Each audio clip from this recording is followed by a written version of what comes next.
हाय नाटा and बियाक aspirants. सो आज एक बहुत इंटरेस्टिंग टॉपिक लेके आई हूँ और इसको हम सीरीज में लेके चलेंगे। तो आज हम पढ़ने वाले हैं principles of design.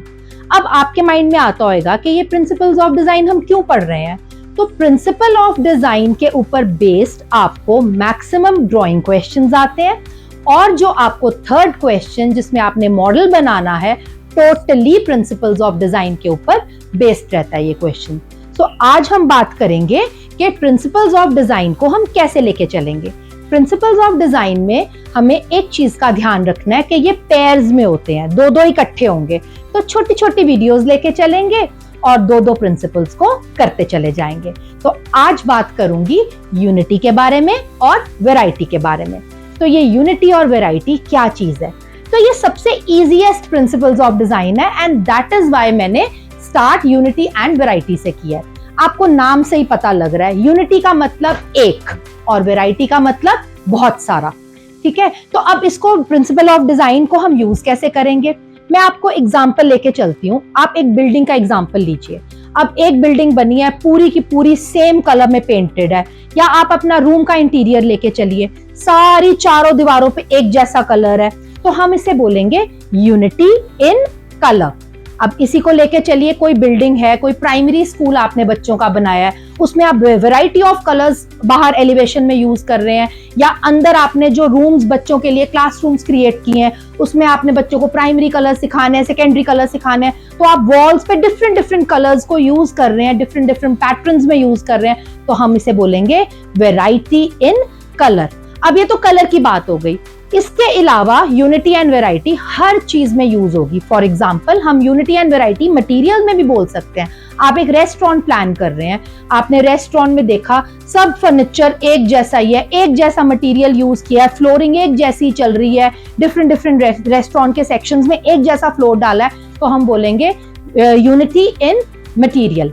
At the same time आपने एक रेजिडेंस प्लान किया, या अगेन मैं किसी स्कूल की बात कर रही हूँ, आपने एडमिनिस्ट्रेशन एरिया में अलग सा मटेरियल यूज किया, क्लासरूम में अलग सा यूज किया, जो म्यूजिक रूम्स हैं या आपके एक्टिविटी रूम्स हैं उसमें आपने अलग सा मटेरियल यूज किया, अगर कुछ इंडोर गेम्स हैं उसमें आपने रबर फ्लोरिंग लगा दी, तो हम इसे बोलेंगे वैरायटी इन मटेरियल। तो इसी हिसाब से एक और एग्जांपल लेके चलती हूँ। यूनिटी एंड वैरायटी शेप की फॉर्म में भी हो सकता है। किस तरह से?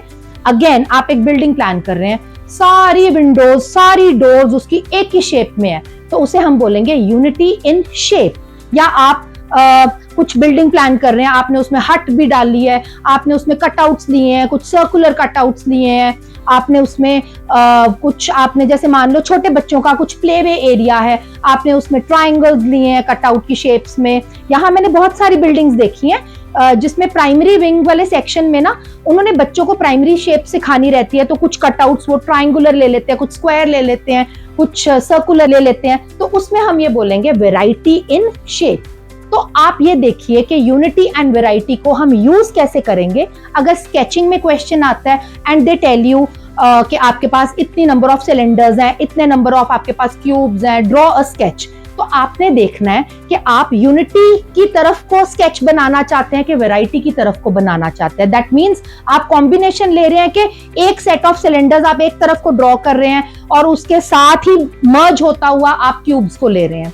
At the same time model वाले क्वेश्चन में क्या रहता है कि आपको बहुत सारी शेप्स दी जाती हैं और आपको उनको यूज करके एक बिल्डिंग की फॉर्म में मॉडल या किसी भी मतलब 3D उसको विजुअलाइजेशन की फॉर्म में आपको वो बनाना पड़ता है।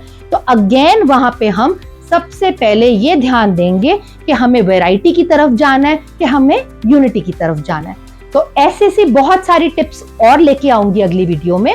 अगली वीडियो में हम रिदम और रेपिटेशन के बारे में बात करेंगे।